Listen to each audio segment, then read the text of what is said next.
আপনার নাম কি? আমার নাম মোহাম্মদ মেহেদি হাসান। কি করেন আছে? আমি গার্মেন্টসে থাকি। কোন গার্মেন্টসে? Alliance meet composition. কি হয়েছে আপনার সাথে? স্যার আমি অফিস থেকে বের হয়ে এটিএম বুথে টাকা উঠাইছি। হ্যাঁ।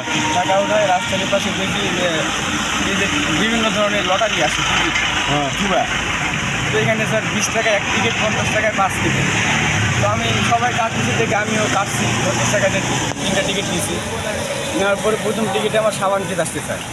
তারপর ওনারা বলছে যে এর নাম্বারে খেলা, তুমি না 8 নাম্বার পাইছো, তুমি আর 2 নাম্বার পাইলে টাকা পাবে 15,000 টাকা। আর যদি কোনো নাম্বার নাও পাও, যদি তোমার প্রাইসও যদি সর্বনিম্ন হয় তাও তুমি ডবল টাকা পাইবা, 4,000 টাকা পাবে। ওরা আমার কাছে 1,000 টাকা নিচ্ছে। আমার বাসা আর একজন, আমি জানতাম না যে ওরা হয়তো বা ওদেরই লোক, কারণ ওরা ফটাফট আগে আগে টাকা দিচ্ছে। তো দেখে স্যার আমিও দিছি। দেওয়ার পরে টাকা নেওয়ার পরে পয়েন্ট উঠছে, তখন 1.5 পয়েন্ট পাইছি, তখন 9.5 পয়েন্ট আর হাফ পয়েন্ট। তখন কই যে আর 3,000 টাকা দাও, যদি নাও পাও তাও তুমি 8,000 টাকা ফেরত পাবা, আর পাইলে তুমি পাবা 15,000 টাকা। এটা কে বলছে? 20,000 টাকা ওনারা, 20,000 টাকা। তো পরে টাকা মানে হয় নাই পরে আর একটা উঠছে, ওটার পর 10,000 টাকা দাও, দিয়ে যদি না পাও তাহলে তুমি পাবা আপনার 20,000 টাকা। আর যদি না পাও তাহলে মানে পাইলে 8,000 টাকা, সরি পাইলে 20,000, না পাইলে 8,000 টাকা ব্যাক দিবে। পরে টাকা নেওয়ার পরে টাকা দেয় নাই, ওদের হয়তো বা লোক 10,000 টাকা দিল। দেওয়ার পরে বললো যে তুমি পাইছো। পরে আমি বললাম যে তাহলে আমার টাকাটা ফেরত দিলে আমি খেলবো না, টাকা আর আমাকে ফেরত দেয়নি। আচ্ছা, এই ফ্যাক্টরি মানে এটা কোথায়? এটা এই সিলভার অ্যাপারেন্সের সামনে। সিলভার প্লাস কোথায়? এই যে সামনে আর সামনে তো জায়গার নাম কি? জিরাবো। জিরাবো। এই জিরাবো সিলভার প্লাস। আচ্ছা, এখন আমরা দাঁড়ায় আছি কোথায়? এটা জিরাবই। জিরাবো। সাইডে। আচ্ছা, আপনি তো আমাদের ফোন দিয়েছিলেন, তাই না? এখন আপনি যদি অভিযোগ করেন থানা বা যে কোনো জায়গায় আপনি অভিযোগ করেন, অবশ্যই আপনি আইনি সহায়তা পাবেন। ঠিক আছে, আমরাও আপনার পাশে আছি। এখন বিষয় হলো কি, আপনি কি লিখিত অভিযোগ করবেন?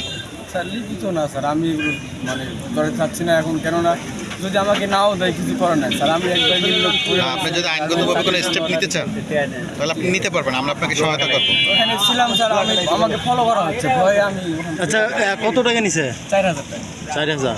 কি করেন আপনি? কোন গার্মেন্টস? Alliance company. আচ্ছা, এটা তো আসলে এটা তো জুয়ার, 3টা মনে জুয়ার মতো, তাই না? টিকিট তো আমি তো বুঝতে পারি না স্যার যে এই বিষয়টা এত গভীরে যাবে।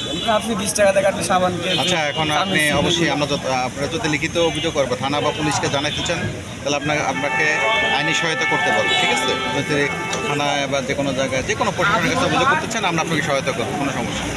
এখন আপনি কি করতে ইচ্ছুক? যদি আমি সঠিক বিচার পাই তাহলে আমি করবেন তো? যদি সঠিক বিচার পাই তাহলে আমি করবো। সঠিক বিচার তো আসলে কোর্ট করবে, আদালত। মানছি আমি ভুল, এটা আমার ভুল হয়েছে, যে এটা আসলে করাটা আমার ঠিক হয় নাই।